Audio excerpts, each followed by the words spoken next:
Sounds like Salieri was getting ready to make his move. Working up to it, maybe. But then, Prohibition ended, and the bootlegging business got knocked on its ass.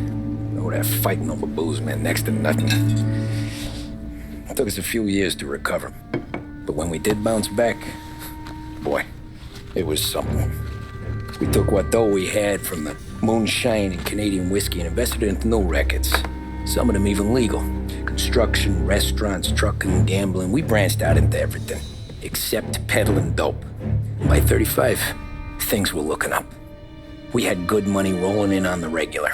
I had a wife and daughter. Sam was running a club for the Don. Even Paulie had a few records of his own.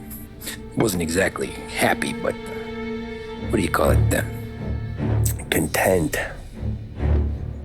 Yeah, that was it. And Salieri, he finally starts talking about getting out of Morello's shadow. Maybe buying our own cops, our own politicians.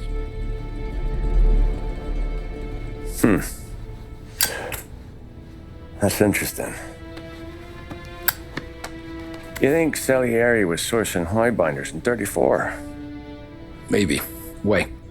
Well, a few years back, the Vice Squad got a judge on solicitation of a minor. Once in the box, he started confessing all sorts of misbehaving, trying to get a deal. But he copped to taking kickbacks from Morello and your man Salieri.